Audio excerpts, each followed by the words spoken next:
traveled around the world trying to find the best, most famous maker of Soppressata in the world. Unsurprisingly, I ended up here in Italy, beautiful Italy, and ironically, that person was my cousin Mark. Hello, Colin. Hi, thanks for joining me. I was just wondering for the viewers if you could just describe how you make Soppressata. Certainly. To the uninitiated, Soppressata is a spicy cured Italian salami. The beauty of it has three simple ingredients: ground pork, salt, and a pepper paste, either or sweet or spicy. The process is one, and the recipe is one that's been handed down for generations. My grandfather brought it over from Italy when he came in the early 1900s, and is relatively unchanged since. It's a simple mixture of the ingredients stuffed into a casing. Casings are pricked so that the moisture can escape. Moisture and air being the biggest problems or risks in the production of any kind of cured meats. So we hang the casings hang the sausages for a week to let the water beep out. Then we put them under weights for a week to get as much air out of the sausages as possible, and then hang them for a period of 6 to 8 weeks to allow the curing process to finalize.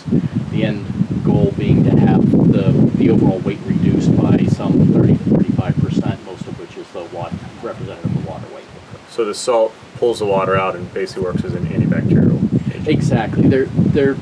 Some of the more contemporary recipes call for the addition of a curing agent, like a curing salt, a nominal amount, but still, it's one of those that you wonder, and you probably know better than I, whether the introduction of an additional substance like that is warranted. You get probably more guaranteed results, but there's probably some offset when you start introducing other things into the production. So adding nitrates or other chemicals makes it a little bit easier, a little more consistent, but that kind of brings it down a different path. Exactly. Okay. Exactly. So you make this, so I love this Soppressata, I've had it for many years. You make it with your brother? Exactly. Traditionally, it's you make it a week or two after Christmas, and it's ready by Easter time. It's a very social process, a lot of camaraderie, a lot of culture that goes with it, through not just the preparation, but also the testing, and then when you cut open the first piece and the mild celebration that goes with it. It's just a way to carry on the traditions that are very central to Italian culture and cuisine, none the least of which is good ingredients simply prepared. Very little handling, very little processing, very few ingredients, but just dealing with as best as you have available to you, and still coming out with a very desirable product.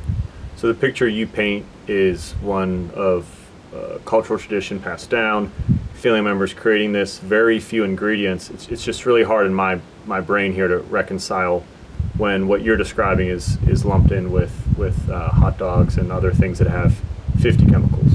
Right. And it's all about the processing and the handling, and those two words are really counterintuitive to fine cuisine. Because the less you have in the process, the less it's handled, the better the end product's going to be.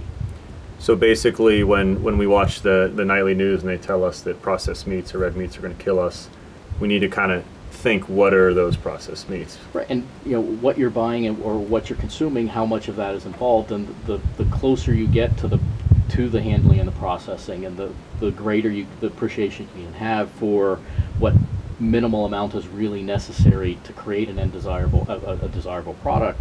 I think there's both an appreciation and a realization that less is more.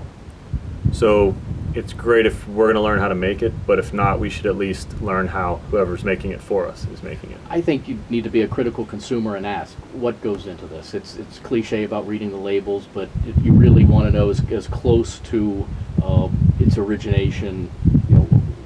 How closely can you track that, and how closely can you identify the ingredients that are contained therein? Well, there you have it. Very simply made, part of our cultural heritage. You're very prideful about it, and I'm very prideful for you. I think it's amazing that you do it. So everyone keep that in mind next time you're choosing a processed meat or a cured meat or a prosciutto or whatever, they're not all the same. So thanks for describing that process for us. Pleasure. Appreciate it.